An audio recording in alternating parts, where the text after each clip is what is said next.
بسم الله الرحمن الرحيم. اليوم حيكون موضوعنا على موضوع السلوك الجرو وهو الصغير وكيف تعديله. ايش هي السلوكيات الغلط واحنا بنعلمها لاجراء وهي صغيرة بدون ما نشعر، وكيف بده يكون التعديل السلوك بالنسبة للاجراء الصغيرة ولما تكبر.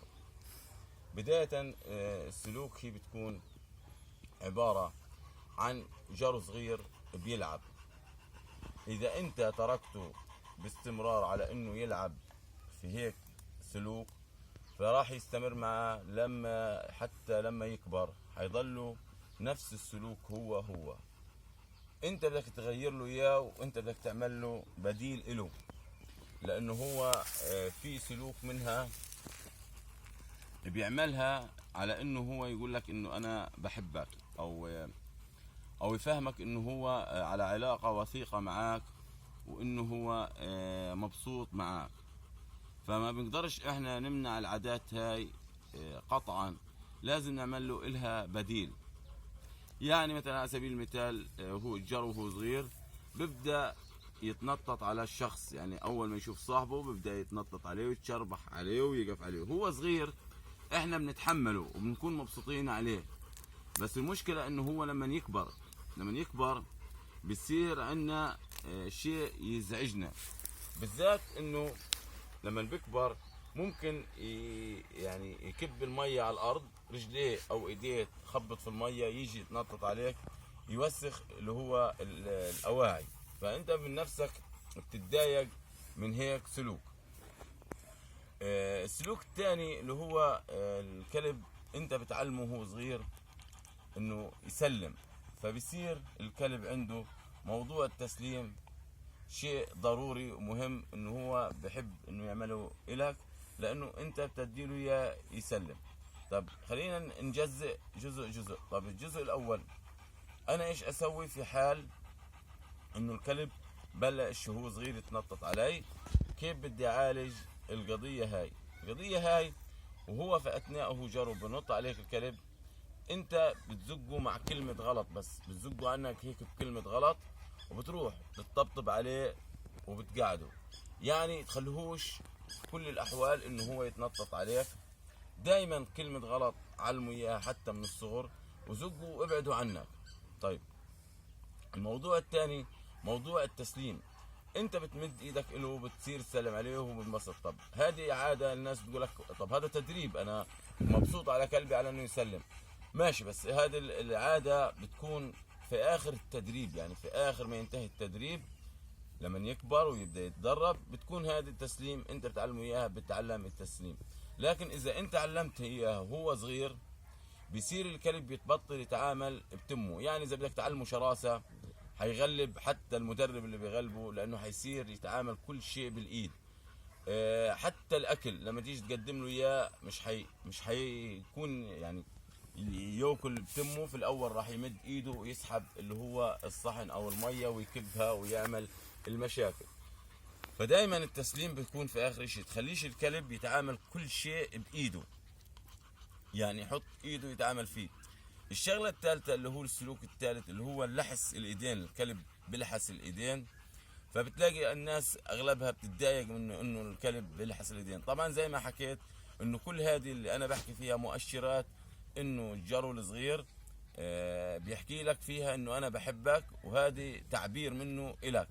طبعا هاي انت لما بلحس الايدين اول مرة بلحس ايدك بس اخبطه على بوزه هيك بايدك، بقفا ايدك مع كلمة غلط، يعني تخليهوش مرة على مرة حينتهي القصة. يعني وهو صغير انت بتقدر تتملك فيه وتقدر تتحكم فيه وبتقدر كيف تعالج، لكن لما يكبر بتضلها معاه لانه بكون تعود عليها من الصغر لما كبر. الشغلة اللي هي كمان اللي هو الجرو وهو صغير بيبدأ يعض الرجلين او البنطلون من تحت، او عزكم الله القطان تبع البوت او الحذاء. اولها بكون الكل مبسوط عليه على انه كلبه صار شرس ويعض او بعض البنطلون وبسحب فيه وبيطلع صوت اللي هو التهمير، فبكون مبسوط عليه وبسيبه. بعد فترة لما بيكبر بصير يعملها الكلب كلعبة إله، وكأنه أنت يعني كنت مبسوط معاه وهو صغير.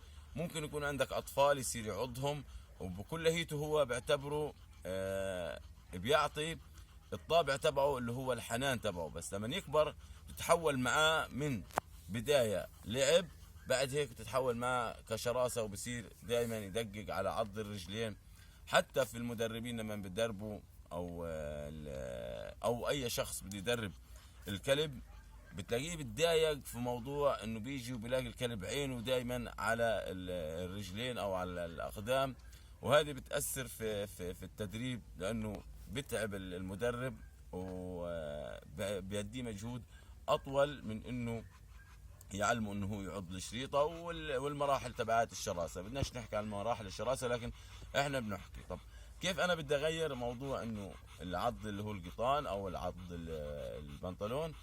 في شيء اسهل منها، بتجيب له دائما شريطه. اول ما تدخل عليه لما بيجي بعض البنطلون بتخبطه على شقته هاي مثلا على سبيل المثال، ومع كلمه غلط، وبتديله اللي هو شريطه بديل إلها، وبتخليه يعضها.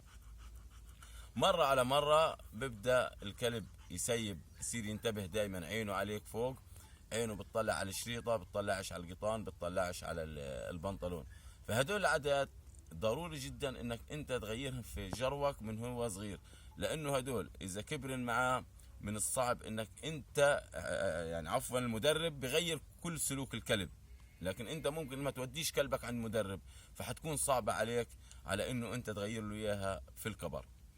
موضوع الثاني، في ناس سألتني على موضوع كيف أنا أحبب الكلب في الطبة، كلب كبير أو كلب صغير، كيف أنا أحببه في الطبة. طبعا الطبة هي في البداية وهو صغير بتكون أسهل من هو كبير، لكن برضو بتعلمها وهو كبير.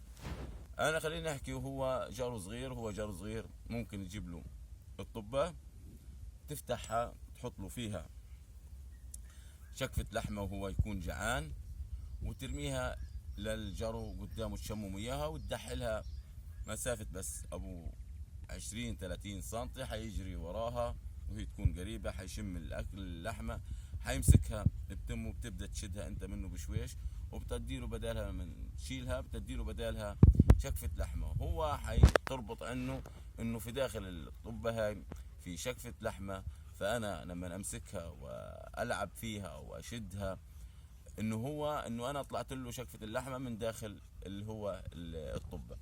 بعد هيك ببدأ اكرر واكرر وابعد المسافة، ابعد المسافة في الكورة طبعا شوي شوي شوي شوي، بيبدأ الكلب يروح يجيبها.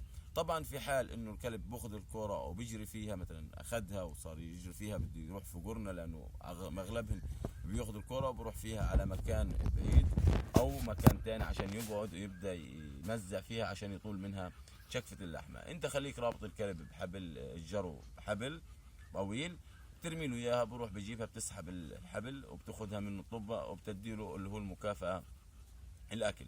بعد هيك تشيل اللي هو الاكل، وبتبدا ترمي له الطبة بدون اللي هو الاكل اللي في داخلها، فحتلاقي الكلب استجاب معك وصار يجري ورا الطبة بدون اي مشاكل، وحيكون افضل. طيب في ناس برضو تانية بتقولك انا حاولت مع كلبي انه يعض الشريطة، يعني ما جربت معاه مرة 2-3 انه يعض الشريطة وما رضيش يعض القماشة او شريطة، فكيف انا اسوي فيها في الموضوع هذا.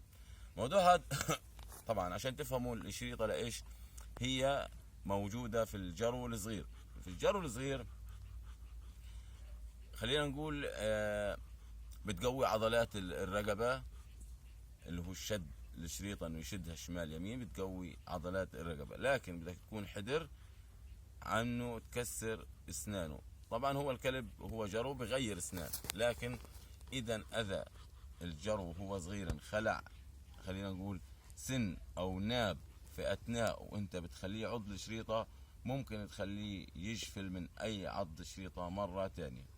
انا بعلمكم بحكي الطريقة، ولكن كون حذر وانت بتشد في كلبك او في جروك، تعرف قديش المسافة تبعته، قديش القوة تبعته، وتعطيه الشد على قدر قوته مش اكتر منه، او بكتير اللي انت تخلع اللي هو السن او تخلع عفوا الناب.